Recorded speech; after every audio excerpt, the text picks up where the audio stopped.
I watched two movies this weekend that are all about Valentine's Day, Heart Eyes and Love Hurts. The question is, which one is better and what's going to make a better date film? Let's discuss. What's up, Flick fans? Very different type of video here. We're going to talk about both of these movies and at the end ultimately decide what is the better Valentine's Day movie, but two very different genres here. And we're going to start with the movie that I was way, and I mean way, more excited for. Ke Huy Quan is a guy that I'm just constantly rooting for. Everything Everywhere All at Once kind of brought him back to prominence. I mean, the guy wins an Oscar, then he goes and crushes it in Loki.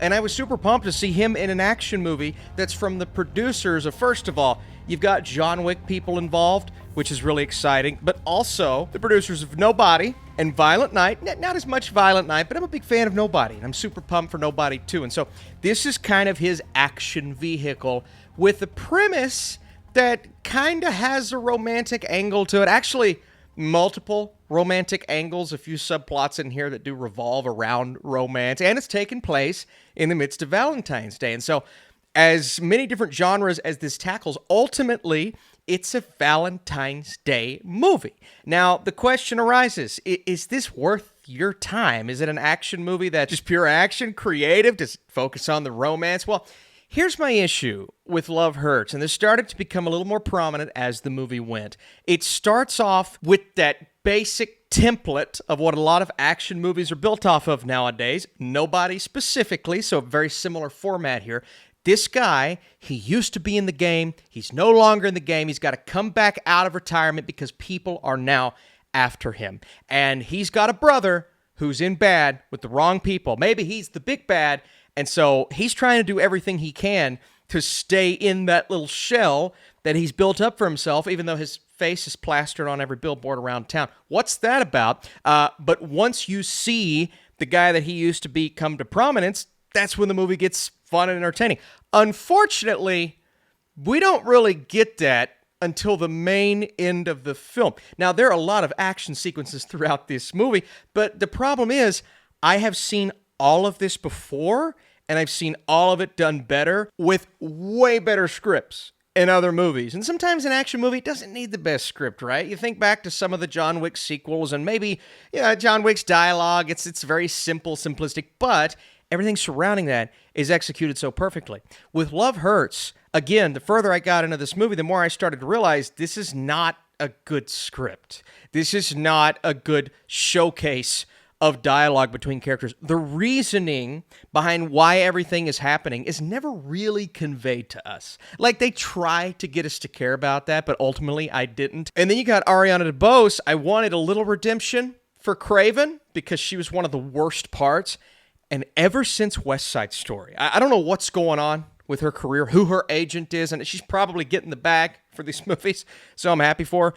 But man, oh man, and she's kind of the focal point of this main romance between she and Marvin. Ultimately, not only does it not work, it's some of the worst on-screen chemistry, like romantically, that I've seen in an action movie in quite some time. Like, the romance here, if you're in it for a Valentine's Day movie, which is why some people will be watching next weekend, it falls flat. Completely flat. Okay, Austin, we don't care if it falls flat. We just need some action to redeem ourselves. But again, the action's generic. It's over the top. Not purposefully over the top either. There are scenes and moments that try to play it for laughs that are a little fun, and you're like, okay, that's a chuckle here and a giggle there. Marshawn Lynch, as stupid as it is, big football star, if you don't know, he's smashing people through walls, yelling beast mode. Like, that's very self-aware, but it doesn't really match the rest of the film that takes itself seriously when it doesn't need to, provides some awful dialogue. There were times in this very short movie, only an hour and 20 minutes, where I didn't really know what they wanted us to focus on. Like, what are we supposed to care about? Because there are so many little subplots. A little romance here between two of the characters, a relationship, companionship between the two guys that come after Marvin. I didn't care about any of that. What I cared about was Marvin, because Quan is so charismatic and fun, entertaining to watch. But I couldn't even really get behind that. As good as he is on screen and as good as he is within those action scenes, it's so generic, I found myself tuning out. And so If you're asking me, is Love Hurts worth my time this Valentine's Day weekend? My answer is no. I don't think this movie is worth it at all. And frankly, it was a huge disappointment for me. We'll score it at the end of the video. So the question is Hard Eyes any better? Like, is this a better time? Well, we have to kind of shift our mentality. Like, if you want an action movie, well, you have no choice. You need to go for Love Hurts. But if you want something that doesn't take itself as seriously, purposefully, and when it does go for that comedic edge, I think it balances that tone so much better. A much better, more self-aware script. Now, when I say better, this movie is intentionally ridiculous. Talking about Hard Eyes, there is no way you watch this and try to take everything seriously, because if you do, you may even hate this more than Love Hurts. But Hard Eyes, I believe, is intentionally satirical, over the top, occasionally funny, in the same vein of Scream. And I'm not saying it's trying to fully copy Scream, because it goes in a different direction. But there are so many moments in this movie, if you're treating it like a very serious horror film, you will hate it. But I believe it was very strategic and intentional with what it's trying to do. And again, shifting genres, this is a horror movie, a slasher film, a very dark comedy that incorporates that comedy in a way that is not only pretty funny, not the funniest movie I've ever seen, but also so intentionally over the top and so ridiculous, you can't help but to enjoy it, to feel like this movie's doing a great job of entertaining me. And that's what Hard Eyes does really well. Funny enough, I was looking forward to Love Hurts. I was not looking forward to Hard Eyes, because I thought this was going to take itself serious. It's yet another slasher figure.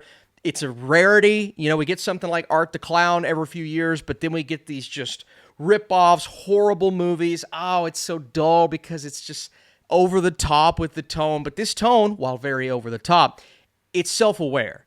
And when you've got a movie that's self-aware, that is so ridiculous, and I'm talking villains giving speeches, our characters understanding the crappy situation that they're in all throughout the movie. They're about to go in for a kiss, and then here comes the slasher figure. They're like, we probably shouldn't be doing this at a time like that. The movie is so self-aware, and this script is so much fun. I cannot believe I had this much fun with Hard Eyes. And this isn't me saying this is already a classic slasher movie, because you know, a movie like Halloween takes itself seriously, nails it. A movie like Scream doesn't take itself seriously and nails it. Hard Eyes, I guess, has a little bit of both in a way, is way more like Scream. Doesn't quite nail it to that degree, but all in all, I had fun with it. And a lot of that starts with our two leads, Olivia Holt, Mason Gooding. The chemistry is great. It's almost the exact opposite of Love Hurts. The chemistry between the two, I mean, you would have almost thought the romance at times was more at the forefront of the minds of the writers than the actual killing sequences. And that may be one of my complaints in this movie. We get a really crazy scene at the beginning of this film, and then we go about 45 minutes without seeing Hard Eyes. And you would think that's bad. And at times, the pacing wasn't the best, and I'm sitting here going, all right, I need some more slasher stuff, some crazy over-the-top slasher kills, which you get later on. Those are super fun and cool. This figure is relentless in who it kills and what it does or doesn't care about. The fact that it only cares about romances and relationships is pretty funny. Some nice lore there. Again, ridiculous lore, really solid. But when it comes to that chemistry on screen, getting us through the scenes that don't have our killer, that's usually the root of problems in a bad slasher movie. It is almost the opposite here, to where I could have spent even more time with our characters. Hard Eyes has the better romance, is way more entertaining. Even the pacing works better than it does because it's not as choppy. And all in all, I'm going to say, if you have your choice, go watch Hard Eyes this and next weekend to celebrate Valentine's Day. And Companion, which, if you ask me, it's the best of the three. So let's score these movies. Quan does everything he can to make Love Hurts watchable as he brings the charm, but the overall experience is jarring because of how poorly put together this movie is. The action is fine, but the core romance features little to no chemistry, and each comedic subplot feels unnecessary and unfunny. Hard Eyes is so purposefully insane and equally entertaining. The tone had me nervous throughout the first act, but it slowly settles in and becomes a surprisingly fun time, even when our killer's not on screen for a lengthy period. The chemistry between Gooding and Holt is on point, and the kills will be satisfying for genre fans. So literally the exact opposite result of what I expected going into these two movies. I thought I would love one, didn't like it. thought I wouldn't like one and ended up enjoying it. And so, wow, that just goes to show, man, you can't judge a book by its cover, good or bad. Thanks so much for watching. Next weekend is Captain America, and I went crazy over the Critics' Choice Awards. Be sure to check that out. I'll see you all soon.